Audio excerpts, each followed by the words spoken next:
Have you noticed the world feels heavier lately?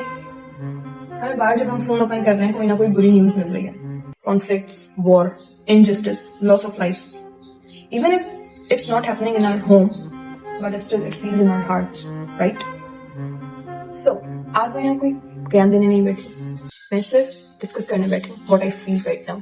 और फिर कुछ ऐसे solutions जिससे हम emotionally and spiritually, mentally and physically strong रह सकते हैं during this phase. As Muslims, as human, हम फील करते हैं जब कहीं जुल्म होता है हमारा दिल दुखता है, जब किसी के साथ नाइंसाफी होती है हमें बेचैनी होती है. It's okay if we feel anxious, but life यही रुक तो नहीं जाती ना. हम इसी एंजाइटी को कैरी ऑन तो नहीं कर सकते ना. अपने दिल के ऊपर, अपने दिमाग के ऊपर इतने बोझ लेकर तो जिंदगी नहीं गुजार सकते ना. So we have to do something. But फिर एक फीलिंग आती है हेल्पलेसनेस की कि हम क्या ही कर सकते हैं, मतलब हमसे क्या ही हो जाएगा. I am just one person. मैं कैसे दुनिया को कंट्रोल कर सकता हूँ, मैं क्या कर सकता हूँ, मैं कितनी ही दुआ मांगू क्योंकि मेरी दुआओं में तो वो असर ही नहीं है. मेरी दुआ से थोड़ी कुछ तब्दील होने वाला है. But that's not reality. It's the शैतान whispering in our ears that your duas doesn't matters. But you know, we know कि इस्लाम में इंटेंशंस को फॉलो किया जाता है. इस्लाम में आपकी नियत देखी जाती है. अगर आप दुआ कर रहे हैं और आपकी नियत ठीक है तो आपकी दुआ कबूल होगी. Even your sadness matters. अगर आप जुल्म होते कहीं देख रहे हैं और आप उस चीज को फील कर पा रहे हैं, उसको भी वो भी मैटर करता है. इसीलिए एक हदीस में आता है कि जुल्म के खिलाफ 3 एक्शन आप ले सकते हैं. अगर आप जुल्म होता कहीं देखें तो अगर आपकी इतनी इस्तिताअत है कि आप उसको हाथ से रोक सकते हैं तो उसको हाथ से रोकें. अगर नहीं तो कम से कम उसको जुबान से बुरा कहें कि ये गलत हो रहा है, ये जुल्म हो रहा है. और अगर वो भी नहीं कर सकते, अगर आप इतने भी कैपेबल नहीं है किसी सिचुएशन में, तो कम से कम उसको 3rd डिग्री में अपने दिल में बुरा जरूर जाने कि ये गलत है. This should not happen. Now what's I am trying to cope up with the situation, और यही सॉल्यूशंस मैं आपके लिए भी रिकमेंड करूंगी. Number 1 is limit your consumption. अपनी न्यूज की कंजम्पशन को लिमिट कर दें. वी ऑल नो कि क्या हो रहा है, क्या हो रहा था और क्या होगा, बट दैट्स एनफ. हमें हर वक्त हर चीज पता होना लाजमी नहीं है. जितनी इन्फॉर्मेशन मिल गई है उसकी बेस पर अपने अमाल को, अपनी दुआ को तब्दील कर सकते हैं. हम हर नेगेटिव स्क्रॉल के बदले अपनी दुआ बढ़ा सकते हैं. ज्यादा कंप्लेनिंग मूड में आने के बजाय हम अपने जिक्र अस्कार बढ़ा सकते हैं. हम दुनिया का कंट्रोल नहीं रखते बट हम अपने दिल का कंट्रोल रखते हैं. स्पेशली फॉर गर्ल्स, हम लोग बहुत ज्यादा इमोशनली कनेक्ट हो जाते हैं.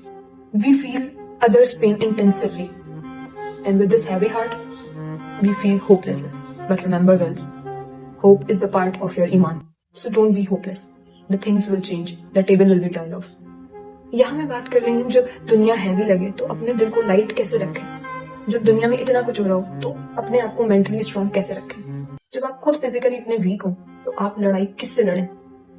तो इसी के लिए हमें हुज़ूर सल्लल्लाहु अलैहि वसल्लम ने कुछ दुआ और कुछ तदाबीर बनाई जो मैं आज आपके साथ शेयर करूंगी. बिकॉज बहुत से लोगों को ये नॉलेज नहीं है कि डिफिकल्ट टाइम्स में हम कौन सी दुआ मांगे, हम कौन सी सुन्नत फॉलो करें. हम पैनिक ना करें, हम दुआएं बढ़ाएं, हम जिक्र अस्कार बढ़ाएं. सबसे पहले दुआ फॉर प्रोटेक्शन, अपनी भी और दूसरों की, जो कि बहुत सिंपल और पावरफुल दुआ है. हस्बुनल्लाहु व निअमल वकील, अल्लाह इज सफिशिएंट फॉर अस. दूसरी दुआ है for safety, for peace.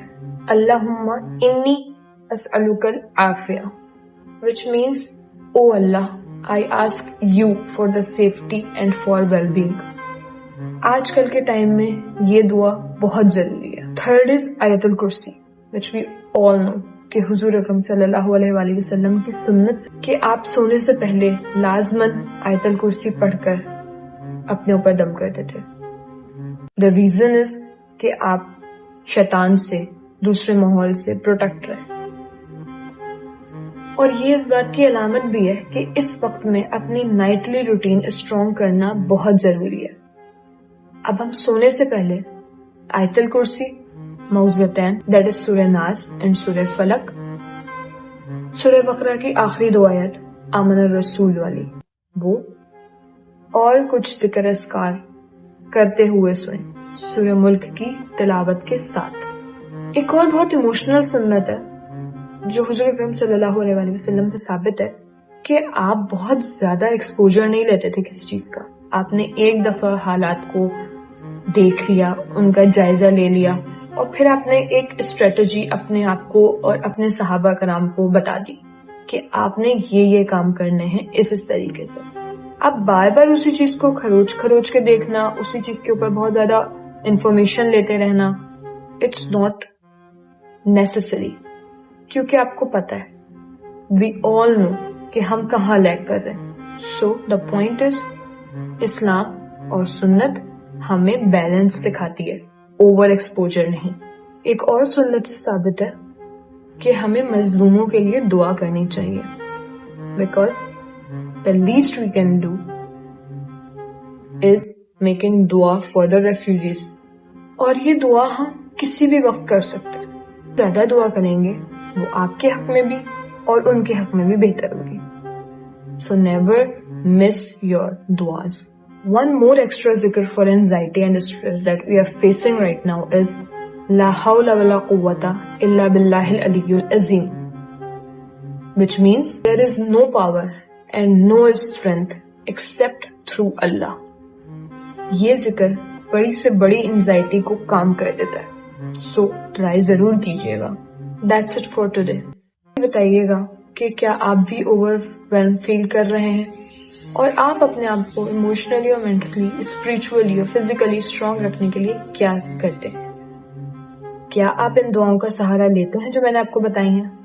اگر ہاں تو کون سی, اور اگر نہیں تو پلیز ان دعاؤں کو اپنے ذکر میں, اپنے ڈیلی روٹین میں شامل کر لیجیے. مزید کسی انفارمیشن کی ضرورت ہو تو کمنٹ سیکشن میں مجھے بتائیے, میں وہ بھی بتاؤں. جب تک کے لیے میرے چینل کو سبسکرائب کر لیجیے, اس ویڈیو کو لائک کر دیجیے اور اپنی کمیونٹی میں شیئر کر دیجیے. جزاک اللہ خیر. اللہ حافظ.